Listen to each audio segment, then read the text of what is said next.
데이터를 분석한다는 건 인류의 운명과도 관계있다. 우리에게 보이는 데이터들 중에는 의미 있는 신호도 있고 소음도 있는데 그 두 개를 가려낼 수 있으면 세상이 어떻게 바뀌는지를 볼 수 있다라는 데이터로부터 의미를 읽어내는 가장 강력한 무기인 수학을 혁신을 만든 거예요.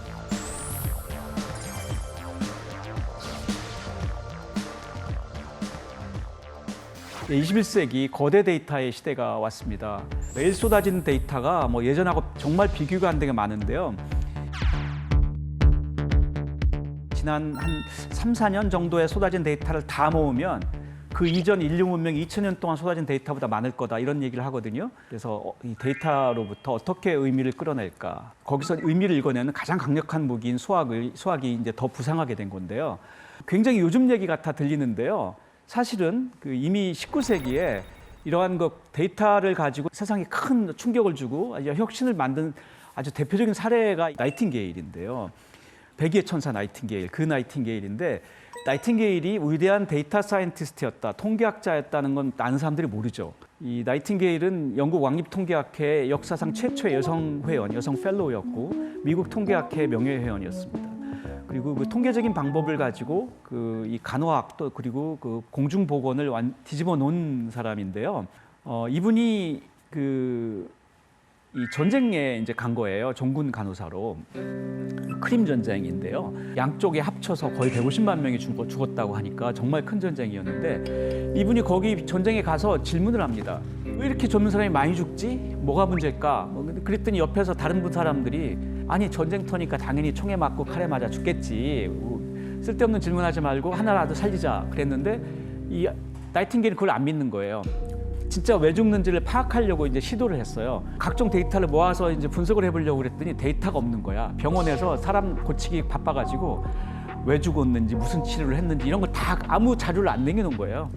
그래서 이제 위에 높은 사람들을 설득해가지고 모든 병원에서 동일한 형식의 데이터 작성지를 이제 보관하게 하고 그걸 반드시 작성하게 의무화하고 이런 작업을 시작했어요.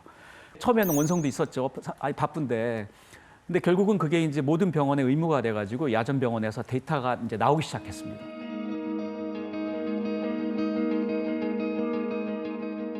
그렇게 해가지고 이제 모아놓고 드디어 이제 이거를 분석을 했더니 사람들의 예상과 달리 총에 맞고 칼에 맞아 죽는 사람들은 몇 명 안 되고 대부분은 엉뚱하게 그러니까 감기 걸려가지고 며칠 병원 가가지고 좀 누워 있다가 오히려 거기서 이 위생 환경이 나쁘니까 물도 더럽고 병에 걸려 죽더라. 그게 훨씬 더 많다는 걸 데이터로 이 사람이 증명합니다.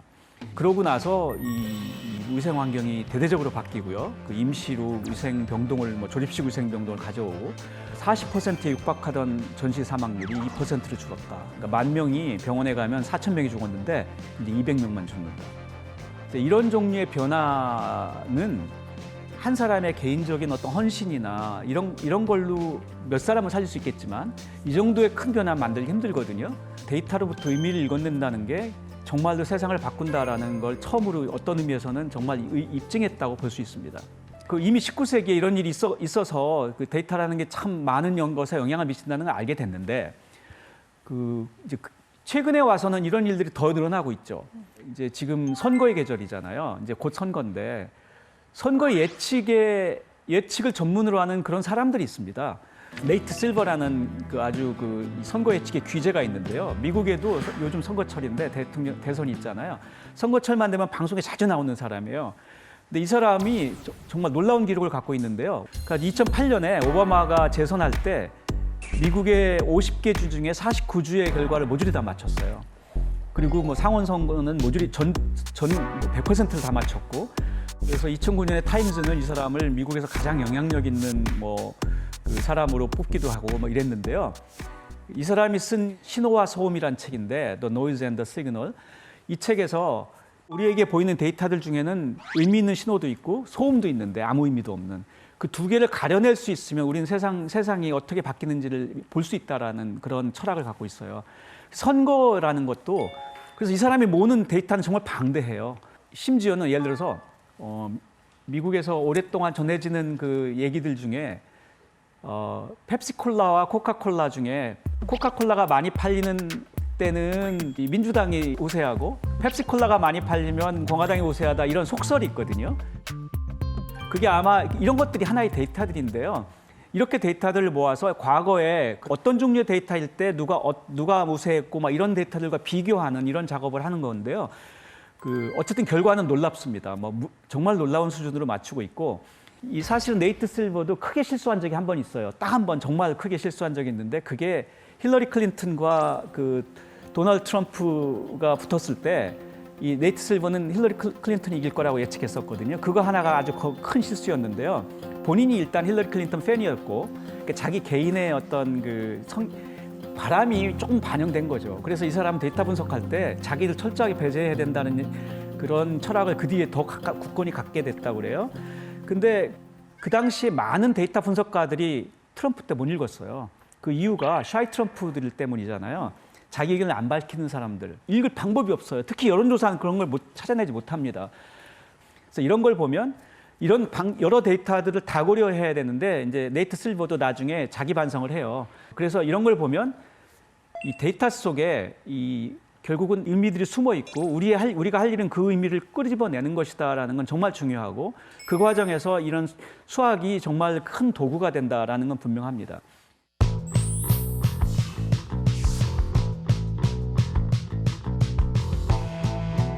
제가 같은 데이터를 놓고도 그걸 거기서부터 어떻게 의미를 읽어내느냐의 차이에 따라서 기업이 흥하기도 하고 망하기도 한다라는 그런 사례를 말씀드리고 싶은데요. 구글입니다. 지금은 정말 온갖 분야의 사업을 하고 있지만, 원래 처음에 구글이 등장했을 때는 검색 기업이었어요. 검색 엔진 기업. 당시에 검색 엔진 분야의 거인은 야후였죠. 야후가 정말 검색 엔진을 거의 그냥 독점하다시피 하고 있었는데요. 검색 엔진이라는 후발주자가 아주 불리해요. 선발주자가 자기 갖고 있는 이 강점을 계속 유지하는 게 아주 용이한 분야인데, 어떻게 야후를 무찌르고 검색 엔진의 새로운 초강자로 부상했을까 궁금하잖아요. 데이터들은 양쪽이 갖고 있는 데이터는 비슷했을 텐데, 여기서 데이터로부터 의미를 읽어내는 그 방식이 달랐다. 일종의 철학의 차이이기도 하고 수학적 도구의 차이이기도 합니다. 예를 들어서 무궁화를 제가 검색해요. 검색에 거기다 딱 무궁화를 쳤어요. 그러면은 이제 그거에 관계된 페이지들이 쫙 뜨잖아요. 수백 개, 수천 개, 수만 개가 뜹니다. 제 위에 있는 거 딱 클릭했더니, 예를 들어서 누가 장난으로 만들어 놓은 무궁화만 1000개 정도 무궁화 들어있는 그런 페이지가 딱 뜨는 거예요. 왜냐하면은 그 단어가 많이 있는 게 먼저 뜨게 돼 있으니까. 근데 그게 제가 찾는 페이지는 아닐 거 아니에요. 그러다 보면 한참 밑으로 데려가야 진짜로 내가 찾는 무궁화에는 몇 종류가 있고 어느 지역에서 태고 어느 온도에 이런 게 이제 나온다고요. 내가 찾는 정말 정보는. 그러니까 사람들이 이제 짜증나겠죠. 아까 이 네이트 실버가 얘기했던 신호와 소음을 구별을 못하는 거예요. 지금 앞에 있는 무궁화가 1000개 있는 페이지는 소음입니다. 그러니까 내가 찾는 신호가 아닌 거죠. 그래서 신호와 소음을 구별한다는 게 그런 뜻이거든요. 그런데 구글의 공동 창업자가 세르게이 브린과 레리 페이지인데요. 그 페이지가 알고리즘을 만들었습니다. 그러니까 예전에 그 단어를 검색했던 사람들이 최종적으로는 무슨 페이지를 많이 방문했나까지 따지는 거예요, 구글은. 그 정보까지. 거기다 웨이팅을 둬서 그 페이지들을 위에다 올려요. 그러니까 정말 내가 찾는 정보가 처음에 올 가능성이 높습니다. 자, 같은 거대 데이터를 갖고 있어도 그 데이터로부터 의미를 읽어내는 철학이 다르면 이렇게 결과가 다릅니다. 데이터만 쌓는다고 어떤 혁신이 일어나지는 않거든요. 그 데이터로부터 의미를 읽어내는 방식이 혁신을 만듭니다. 구글은 그걸 만들어냈죠. 지금은 이러한 데이터들이 온갖 영역으로 확대되고 있어서, 언젠가 어느 큰 광고회사에 다니는 분을 만났는데 그분이 그러더라고요. 예전에는 감동적인 광고 문안 이런 거 잘 만들면은 그냥 그 회사에서 인정받고 인재 소리 들었는데, 요즘은 소비자 트렌드 분석해서 다음 시즌에 이렇게 광고 전략을 세워야 합니다. 이런 거를 제안할 수 있는 사람이 요즘은 인재 소리를 듣는데요. 원래 광고 업계는 전통적인 문과들이 진출하던 분야거든요. 근데 빅데이터 분석 능력이 갑자기 필요하게 된 거예요. 심지어는 또 감염병 확산도 예측하죠. 우리가 코로나를 겪어서 이제는 감염병 확산을 예측하는 게 얼마나 중요한가 다 알고 있잖아요.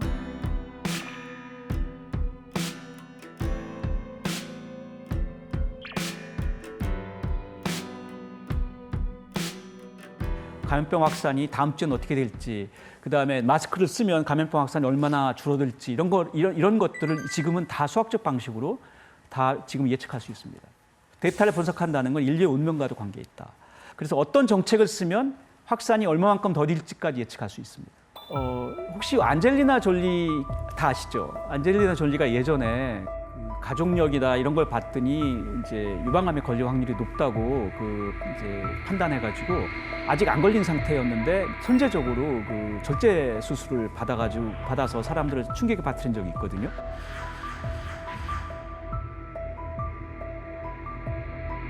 의사들 간에는 이게 이제 분쟁도 벌어났어요. 이 의료 윤리 논쟁으로도 번졌거든요. 아직 안 걸렸는데, 근데 그 수술하는 게 맞나? 뭐 이제 이런 논쟁도 벌어졌는데요.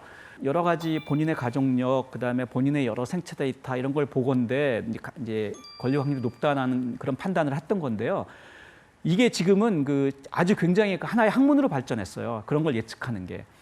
스탠포드 수학과의 학과장을 오래 하시던 유명한 수학자인 구나 칼슨이라는 분이, 이분은 의상수학이라는 순수수학을 하던 분인데 기업을 창업했습니다. 스타트업을 실리콘밸리에서 지금 아주 굉장히 잘 나가는 스타트업이 됐는데요. 이 회사가 하는 일이 정확히 안젤리나 졸리 같은 그런 그 사람의 온갖 데이터를 모으고, 그리고 그거를 기존에 걸렸던 사람들의 데이터와 비교해서 이 사람은 걸릴 확률이 높다 안 높다 얼마나 된다를 판단하는 그런 소프트웨어를 만들었어요. 보통의 의료는 진단 그리고 치료거든요. 진단을 해서 걸렸다고 판단되면 치료를 하는데, 이 사람들은 진단 전 단계로 아직 안 걸렸으니까 진단하면 안 걸린 걸로 나오잖아요. 예측을 합니다. 그러니까 예측은 진단하고 다른 개념이죠. 아직 안 걸렸는데 걸릴 확률이 얼마다까지 계산하는 데이터를 분석하면 이게 되는 거예요. 물론 아직도 윤리 논쟁은 끝나진 않았습니다. 하지만 적어도 그 사람이 선제적으로 사전에 치료하기 때문에 나중에 진단된 다음에 치료하는 것보다 그 사람의 생존 확률이 높아지는 건 맞는 것 같아요. 이런 혁신들이 온갖 분야에서 일어나고 있고, 그리고 이런 혁신을 실제로 구현해서 이런 기업들이 출현하고 있다. 그리고 이러한 의료 분야의 빅데이터를 접목하는 그런 거대한 어떤 산업이 형성되고 있습니다.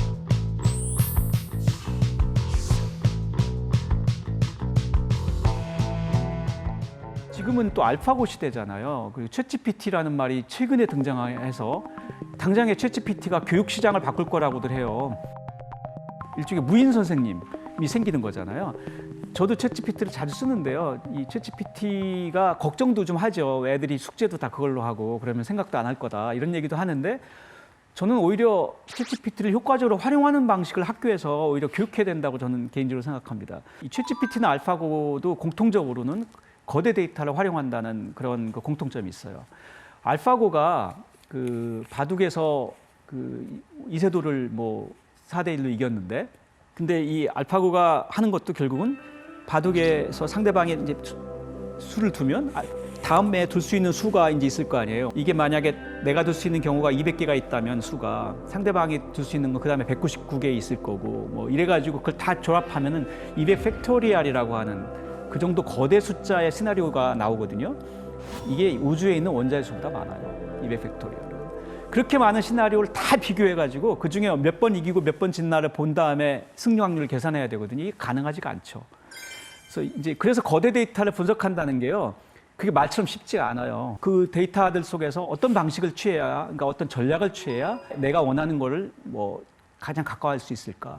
그래서 빅데이터를 분석하는 데서도 최적화가 가장 중요하고, AI에서도 최적화 이론이 중요합니다. 최대 계산하고 최소 계산하고, 이런 문제들은 정말로 많아요. 방학 때 좀 학생이 여행을 간다고 하더라도 어떤 경로로 가야 교통비가 최적화될까, 이런 것들이 다 최적화 문제들이거든요. 교통비를 최소화시킬 수 있을까, 이런 것들이. 그래서 우리 인생은 이런 최대 최소를 계산하는 문제로 가득 차 있는데, 이러한 최대 최소를 다루는 최적화 이론은 오늘날 인공지능 이 AI 이론에서 가장 중요한 어떤 근간 이론이 되었습니다. 그래서 저는 어떤 문과, 이과의 문제가 아니라 자기 분야에서 어떤 효과적인 그 어떤 판단을 하기 위한 그런 도구로서 이런 그 수학적 방식 모든 사람에게 그 중요해지는 그런 그 시대가 올 거라고 생각합니다. 이 거대 데이터로부터 의미를 꺼내는 능력은 미래 혁신의 근간이 될 것입니다.